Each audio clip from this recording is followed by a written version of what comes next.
So we have Samhain coming up. So Samhain for some is a new year, right? So for the pagans, it's Pagan New Year.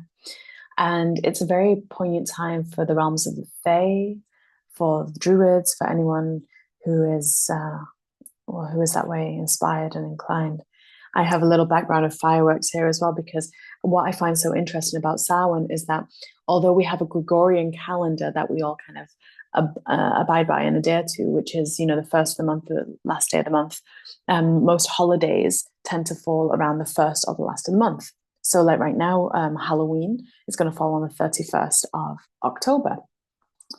But it's overlapping as it always is. These holidays always overlap actual, Druidic holidays.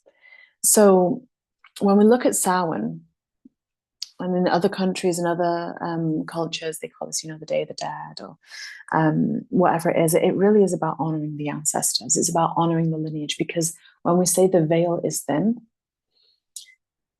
you might be feeling that psychic energy. And of course, the Scorpio energy inspires this. So if you've not yet watched the video on the new moon in Scorpio or the Scorpio newsletter, please watch it for deeper insights there. But what you might find is that, this is the time of year that our loved ones are really accessible. This is the time of year. I mean, they're accessible all the time. We just forget how to do it. But when it's Samhain, you have this really powerful thinning, as people call it. They call it the thinning of the veils. And why I find it so fascinating is because, and I know for me personally, I'm very, very psychic. And when it starts to get into, Virgo season, Libra season, as autumn begins to become more and more, my clairvoyance opens up even more than it usually is, and my clairsentience opens up even more than it usually is, my claircognizance, etc., etc. And you might find that this is doing the same thing for you, because we do have beautiful souls that are no longer in physical, that are in their love state, in their truth, in their authenticity, and who they truly are, which is source energy, trying to get through and trying to say, hey, you've been missing me, but you've been looking for me in all the wrong places. I'm over here. I'm over here in your heart. But now, when the earth is reflecting through the darker nights, the yin time growing, it allows this opening of our subtle senses, an encouragement to remember, to develop, to discover how to use those senses that we haven't trained as much as we have our physical ones, or our sun senses. I call these the sun senses and the moon senses. The sun senses are the ones like the ears, they're hearing, the eyes, they're seeing. You're feeling and touching.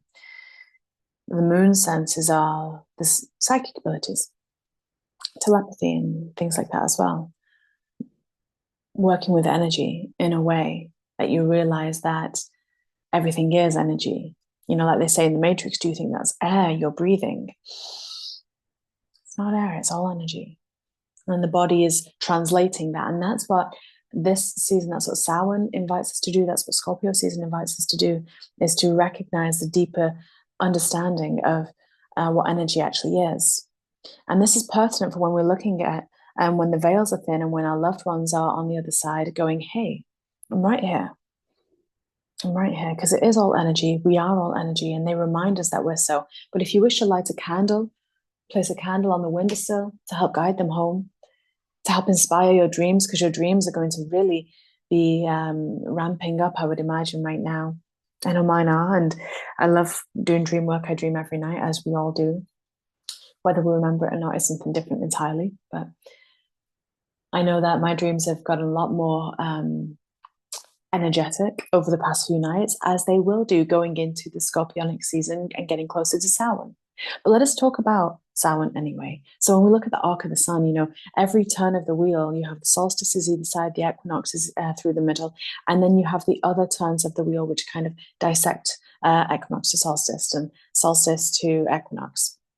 All right, so we've had the autumnal equinox, if you're in the northern hemisphere. The southern hemisphere, obviously, it's the vernal one. And then halfway between here and the solstice, you're going to have Samhain. If you're in the southern hemisphere, then it's, what is it? Mabon, right? Is it Mabon? No, it's not. It's May. What's the May one? Beltane. There we go. Got there in the end. If you're in the southern hemisphere. But I'm saying that now and I'm questioning myself. I'm going, it's so funny because I only really ever look at like the northern hemisphere and I'm going, wait, I actually need to see the calendar to check this. My logical brain's getting in the way. Anyway, most of you watching here, and it is a big shout out to those in the southern hemisphere, but most of people watching this are going to be in the northern hemisphere. So we're at Samhain, and Samhain actually falls energetically on the 4th this year, the 4th of November. Now, isn't that interesting? This is why I have fireworks on in the background, because how do we celebrate? We celebrate by light, we celebrate by candles. If you're in England or the UK, there is a historic story that happened on Samhain. Well, they said happened on Samhain, whether it did or didn't, who knows? But on the 5th of November, remember, 5th of November, right? And it's interesting because this is the thing, is that because it is this time of transition, because the veil's thin, because of all the things that are happening here, it's always a time of revolution. It's always a time of revelation. It's this time of welcoming home who we are, welcoming home our loved ones, but it's also welcoming home the reality that we want. The reality that not our conscious mind wants, but that our higher self wants, and how we are already actualizing. What that means is, once again, to quote the other 2 videos that I've done, this is about authenticity. To say that in a different way, in a much more blunt way, which is how Scorpio and Mercury energy as well, because we do have that Scorpio and Mercury right now, can be quite direct. If we're lying to ourselves, which we all do anyway, then that's going to come through as revelation, right? So a slightly different way to look at it. And if we look at the Fae as well, this is the one night that you kind of don't go out.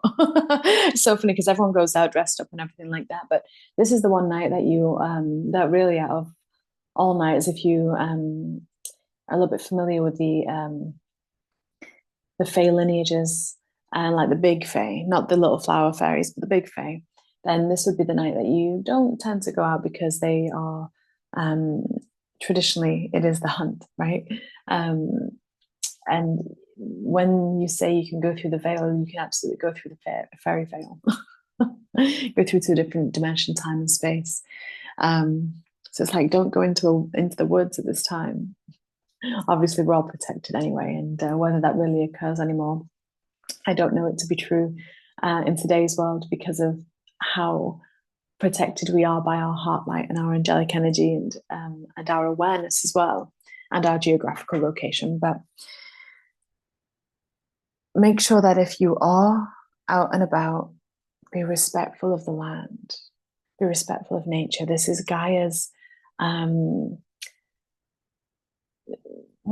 death process and rebirth process, where she slumbers. And absolutely be out in the evening and look with awe at the night sky, and celebrate and be with people and enjoy that. And your loved ones will be with you too. Your guides and your spirit guides, especially, they'll be with you too. Samhain is traditionally an incredibly celebrated time of year for anyone Druidic or Pagan or anything like that. It's very witchy, as we know. And I always find it really fun on a psychological level to kind of delve into that, because it allows the aspects of our subconscious as well to come forth, those parts of us that maybe we've hidden or we've condemned. It allows the alter ego, the different parts of us, to step forth. And you can be authentically. And there's that theme, there's that word again, authenticity. So through this Samhain, light a candle and welcome home the loved ones which have passed. Honor them. Honor the ancestry, the karma, the lineage within you, around you. Honor the Fae. Put some mead out, or some whiskey, or some chocolate, or something for the Fae. I always have something out for the Fae. And they help me with my home, which is really lovely. And just enjoy yourself. It's a celebration, as every turn of the wheel is. It's a celebration, but it's also an introspection. It's recognizing that your inner world is projected out and your outer world is a reflection of the mirror within. It's okay to enjoy, it's okay to celebrate. But remember to breathe, remember to be within yourself and to feel, because there is much wisdom to glean. There is much transformation to occur. Samhain is a death process. But in a world where we are wise beyond our years, when the mystery schools are here, and we recognize that death is simply rebirth, right? Who are you rebirthing into right now? Is it really that the veil is thinning and that loved ones are coming to visit? Or is it really that old versions of ourselves are coming to say thank you and adieu? Enjoy your celebrations, however you're celebrating. If you're in the UK, enjoy bonfire night as well. Hope you see some really fun fireworks shows and have the tiffin and the toffee apples or whatever you choose. And treacle toffee. I always have such fun memories personally of bonfire night. I used to go away as a child a lot with my parents in a caravan, and it always used to be a really, really, really fun time. So for me, I mean, I think the season's always been one of my favorites, but for me, it always brings back wonderful memories. So I hope it brings back wonderful memories for you. And if it doesn't, it's time to cultivate them. Start your own traditions. Okay, beautiful souls. So much love. I've rambled on enough. Oh, gosh. So much love to you. Bye for now.